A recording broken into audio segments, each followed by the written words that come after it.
Varicose veins కి సరైన చికిత్స కోసం సంప్రదించండి ఎవిస్ హాస్పిటల్. నమస్తే రమగారు. నమస్తే జయ. రమగారు, కార్తీక పౌర్ణమి విశిష్టత, కార్తీక మాసంలో చాలా విశిష్టత కదా. ఆ రోజు కోసమే నెలంతా కూడా చూస్తూ ఉంటాము. సంవత్సరం అంతా దీపారాధన చేయని వాళ్ళు ఆ రోజు చేసేద్దాం పెట్టుకుందామని అలా అనిపిస్తుంది.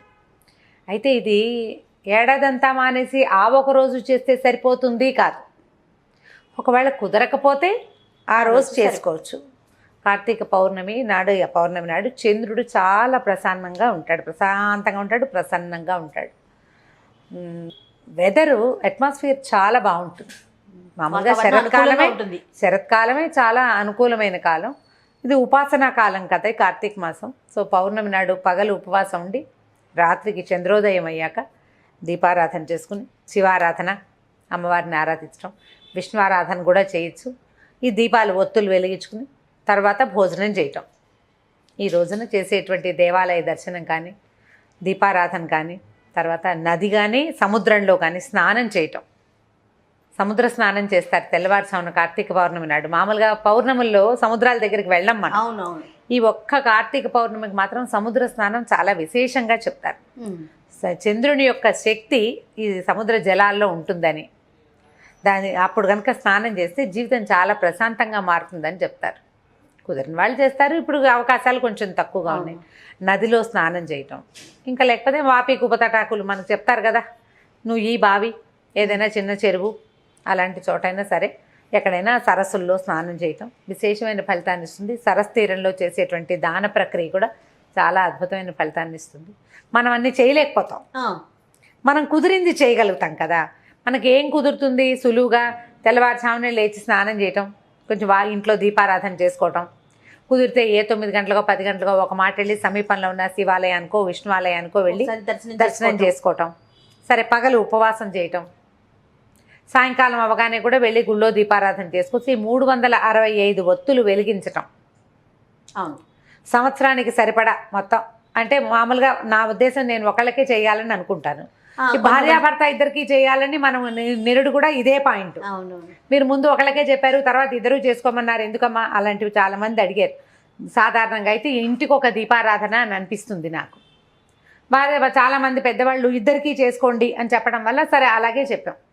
మన వెసులుబాటు, మన ఇంట్లో అలవాటు, మన మనసుకి నచ్చింది, మనం అలా చేయదలుచుకున్నాం. అప్పుడు 365 ఒత్తుల్ని కొంచెం చక్కగా కట్టగా కట్టి వాటిని కొంచెం ఉదయమే కనుక ఆవునేతిలో నానబెట్టి, నూనెలో కానీ ఆవు నేతిలో కానీ కొంచెం నాననిస్తే ఒత్తులు నిలిచి వెలిగి కాలుతాయి. ఈ 365 ఒత్తులు వెలిగించుకోవచ్చు. తర్వాత ఏమో ఈ జ్వాలా తోరణం అవి చేస్తారు. దేవాలయాల్లో ఏం చేస్తారంటే, ఈ శివాలయాల్లో హెచ్చుగా కనిపిస్తుంది, వాకిలి వైపు శివుణ్ణి, అమ్మవారిని, అయ్యవారిని ఇద్దరిని ఊరేగిస్తారు. ద్వారం దగ్గర పైన గడ్డితోటి బంధనంలాగా కట్టి అది వెలిగిస్తారు. ఆ వెలుగుతున్న జ్వాలల కింద నుంచి స్వామివారితో పాటు మనం కూడా నడవటం అనమాట. రథోత్సవం కానీ పల్లకి ఉత్సవం కానీ చేసి స్వామివారు అయ్యవారితో పాటు, అమ్మవారు అయ్యవారితో పాటుగా మనం కూడా ఆ జ్వాలల కింద నుంచి నడిచి లోపలికి వెళ్తే దేవాలయ దర్శనం చేస్తే అమోఘమైన ఫలితం ఉంటుందని, ఏడాది నుంచి ఉన్నటువంటి చీడపీడలు నశిస్తాయని, గ్రహదోషాలు తొలుగుతాయని స్వామితో కలిసి మనం దాంట్లో నుంచి వెళ్తాం అనమాట. జ్వాలా తోరణంలో నుంచి చేయొచ్చు మనకు అవకాశం ఉంటే, లేదా మనకి ఎంత అవకాశం ఉంటే అంతగా చేయటం. ఇందులో చంటి పిల్లలు, తల్లులు, గర్భవతులు, బాలింతలు, వృద్ధులు, అనారోగ్యంతో ఉన్నవాళ్ళు వీళ్ళందరూ ఉపవాసం చేయాలనే విధానం పెట్టుకోబోకండి. నాకు ప్రెగ్నెన్సీ, నేను ఉపవాసం చేశాను, నా ప్రెగ్నెన్సీ నేను దీపం పెట్టచ్చా, అలాంటి ఆలోచనలు చేయొద్దు. శరీరం పర్మిట్ చేస్తే ఏదైనా చేయండి. శారీరకంగా అంత శక్తి లేనప్పుడు ఇది చేయకపోతే ఏదో అయిపోతుంది అనుకోకూడదు. ప్రధానమైంది అనుమానాలు. ఇప్పుడు ఒకవేళ ఉపవాసం చేయలేము, దీపారాధన చేసుకోవాలని ఉందనుకో, పొద్దున్న దేవుడికి దండం పెట్టుకుని దీపం పెట్టుకుంటామా, అప్పుడు నైవేద్యం పెట్టిన ఏ పదార్థాన్నైనా మనం తినచ్చు. అది కూడా ఉపవాసం కిందకే వస్తుంది. అదొక పద్ధతి. వేరే ఏమి తినద్దు, ఇంకా నైవేద్యం మాత్రమే. నైవేద్యంగా పెట్టిన పదార్థాన్ని తీసుకొని, పొద్దున ఏదో నైవేద్యం పెడతారు, మధ్యాహ్నం ఇంకోసారి తినాల్సి వస్తే నైవేద్యం పెట్టిందే తిన, డబ్బాల నుంచి వేరేవి తీసుకు తినద్దు. పళ్ళు ఇంట్లో ఉన్నవి దేవుడికి నైవేద్యంగా సమర్పించండి, అవి తీసుకోండి. పెందరాళ్ళే దీపం పెట్టుకోండి. చంద్రోదయం ఏముంది, 5:30కే అయిపోతుంది. అవును, చీకటి పడగానే సూర్యాస్తమయం అయ్యాక మన లెక్క. సూర్యాస్తమయం అవ్వగానే ఈ ఒత్తులు వెలిగించుకుని దండం పెట్టుకోవచ్చు. దేవాలయ దర్శనం 7 నెలలు దాటిన గర్భవతులు సాధారణంగా దేవాలయాలకి వెళ్ళొద్దని చెప్తాం. ఆ తొక్కిసలాట, నడక, మెట్లు ఎక్కటము, హడావుడి ఉంటుంది కదా అమ్మగారు. ఎగ్జైట్ అయిపోయి ఏదైనా ఇబ్బంది పడతారు. కాబట్టి 7వ నెల వస్తే పురిటితో సమానం కాబట్టి ఎప్పుడైనా పురుడు రావచ్చు కాబట్టి వెళ్ళొద్దంటారు. 7th మంత్ వచ్చిన వాళ్ళు ఈ ప్రయత్నాలు పెట్టుకోకండి. సింపుల్గా దీపం ఇప్పుడు 365 ఒత్తులు వెలిగించక్కర్లేదు. మామూలుగా దీపారాధన చేసుకున్నా అదే ఫలితం లభిస్తుంది. అంత పెద్ద ఇబ్బంది ఏం లేదు. ఇది కూడా చేయొచ్చు. ఇది ఒక అమోఘమైన క్రియ. చేయగలిగితే చేస్తాం, లేకపోతే దీపం పెట్టుకోండి. దీపం పెట్టిన ఫలితమైనా మనకు లభిస్తుంది కదా, అదైనా లభిస్తుంది. తర్వాత చలిమిడి, వడపప్పు, పానకము అలాంటివి పరమేశ్వరుడికి నివేదన చేసుకోవచ్చు. ఈ రోజునంటే కార్తీకంలో చేసేటువంటి ప్రతి పూజ కూడా కార్తీక దామోదర ప్రీత్యర్థంగా చేసి పరమేశ్వరుడికి అర్పిస్తాం. ఆయన ప్రీతి కోసం పూజ చేస్తాము, పరమేశ్వరుడికి అర్పిస్తాము. శివకేశవులిద్దరూ పూర్తిగా భేదం, వాళ్ళ మధ్య ఏ తేడా లేదు. ఇవాళ చేసే రుద్రాభిషేకం, ఈ నెలలో చేసేది, అవన్నీ కూడా కార్తీక దామోదరుడికి ఇష్టం. అభిషేకం ఆయనకే చేయక్కర్లా, ఈయనకి చేసినా ఆయనకి నచ్చుతుంది. ఈ రోజున ధాత్రి తులసి కళ్యాణం మొన్న ద్వాదశి నాడు చేయలేకపోయామనుకోండి, ఈ రోజున తులసి చెట్టులోనే ఈ ఒక ఉసిరి కొమ్మని అంత మాత్రం కొమ్మని తీసుకొచ్చి స్థాపించుకుని ఈ రోజున తులసి ధాత్రి కళ్యాణం జరిపించవచ్చు. అక్కడే తులసి చెట్టు దగ్గర కూడా ఈ 365 ఒత్తులు వెలిగించడము, లేకపోతే ఓ 11 దీపాలు పెట్టి 365 మన ఇంట్లో లేదు, మన అత్తగారు చేయలేదు, మా ఇంట్లో అలవాటు లేదన్నారు, మీకు ఏదో చెయ్యాలని ఉంది, 365 చేయొద్దు, శుభ్రంగా 11 దీపాలు పెట్టండి. 11 దీపాలు పెట్టుకోవచ్చు కదా. జ్వాల ఇట్లా తోరణంలాగా కనపడుతుంది. ఇది చేయొచ్చు. నదీ జలాల్లో దీపాలు వదిలిపెట్టడం, అరటి దిప్పల్లో చిన్న చిన్న ఇవి చేసి దాంట్లో కొద్దిగా ఆవునేతి ఒత్తుల్ని వేసి వెలిగించి జ్వాలా తోరణంలాగా వదిలిపెట్టడం, దీపమాలిక సమర్పణం. దీంతోపాటు దీపస్తంభ సమర్పణ అని ఒక విశేషమైన పూజా విధానం మనకి కార్తీక పురాణంలో చెప్తారు. ఎత్తైన దీపాన్ని సమర్పించడం, ఆ వాకిట్లో అక్కడ కూడా మన కేరళ స్టైల్లో కనిపిస్తుంటే చుట్టూ పెద్ద పెద్ద ఎత్తైన దీపపు సెమ్మాలు పైన మన వాకిళ్లలోనే దీపపు సెమ్మ పెట్టి చక్కగా వెలిగిస్తారు. అట్లా మనం దేవతా మందిరానికి ఎదురుగుండా కొద్దిగా ఎత్తుగా ఒక పీట లాంటిది ఏర్పరిచి ఆ ఎత్తు మీద దీపారాధన చేసి పెట్టడం కూడా విశేషమైనది.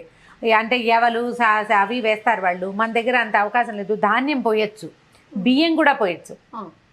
ఆ బియ్యం పోసి దాని మీద పళ్ళెం పెట్టి దాంట్లో దీపారాధన పెట్టండి. అది కూడా ఒక మంచి సేవ, అలా కూడా చేయొచ్చు. పగలేలాగా ఉపవాసం ఉంటో సాయంకాలం పెందరాళ్ళే వంట చేసుకుని స్వామికి సమర్పించుకుని చక్కగా భోజనం చేసేసేయండి.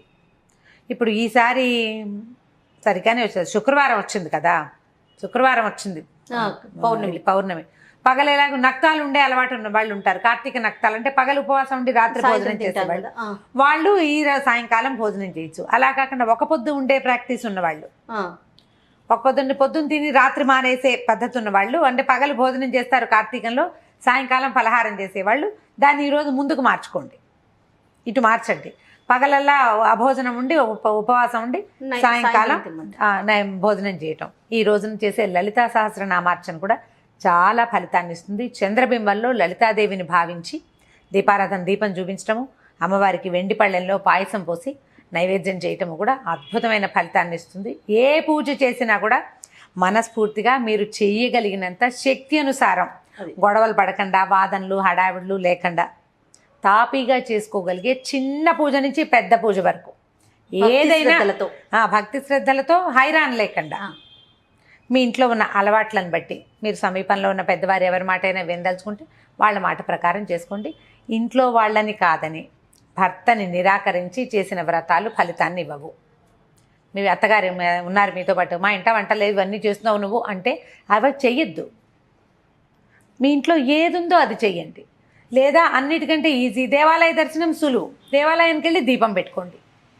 ఓ దీపారాధన కుందు పట్టుకెళ్తాం, ఓ డబ్బాలో కాస్త నూనె తీసుకెళ్తాం, లేదా నెయ్యి తీసుకెళ్తాం, ఒత్తులు తడిపి పెట్టుకోండి, చిన్న ప్రమిదలు పట్టుకెళ్ళండి, తీసుకెళ్ళండి, చక్కగా వెలిగించండి. పిల్లల్ని, ఆడపిల్లలు ఉంటే మగపిల్లలున్నా వెంబడి పెట్టుకు తీసుకెళ్ళి వాళ్ళతో కూడా ఒక దీపం పెట్టించండి. ఎవరైనా పెట్టిన దీపాలు ఉంటే వాటిని కొద్దిగా ఒత్తి ఎగసం దోసి మరో చుక్క మన సీసాలో నూనె ఉంటే తలగా నూనె వేయండి. అవన్నీ కూడా విశేషమైన ఫలితాలు ఇస్తాయి. ఏదైనా ఒక సత్క్రియ చేయటమే అంతే. దాంట్లో వాద ప్రతివాదాలు వాటికి తావి ఇవ్వబోకండి. ప్రశాంతంగా చేసుకోండి. ఏం పూజ చేసినా కూడా చక్కగా వాకిట్లో ముగ్గేసుకోవటం, ఇల్లు వాకిలు తుడుచుకోవటం, సాయంకాలం పెందరాళి వాకిట్లో కాస్త నీళ్ళు చల్లి ముగ్గేసుకోవటం, తులసి చెట్టు దగ్గర ముగ్గు వేయటం, ఈ దీపారాధన చేసుకోవటం, ఇవి చేసేసి తర్వాత ఒక చెంబు నీళ్ళు పోసుకోవడం, స్నానం చేసేసి చక్కమని దీపాలు అది పెట్టేసుకుంటే మీరు వంట చేసుకోవచ్చు. పెద్దవాళ్ళకి ఇబ్బంది లేకుండా పిల్లలు ఆకళ్ళకి ఆగలేకపోతారు. ఏర్పాటుగా చూసి మాత్రం చేసుకోండి. మనం ఏ పూజ చేసినా కూడా మన ఇంట్లో వాళ్ళు ఇబ్బంది పడి పెద్దవాళ్ళు బాధపడే పరిస్థితి అయితే మనకి పెద్దగా ఫలితం లభించదు. నెగిటివ్ ఇవి ఫోర్సెస్ వచ్చేస్తూ ఉంటాయి కదా, దాన్ని నెగిటివిటీని రానివ్వకుండా మాత్రమే పూజ చేసుకోవాలి. అన్ని సముదాయించుకొని ముందుకు వెళ్ళాలి అంతే. నమస్తే. నమస్తే జయ.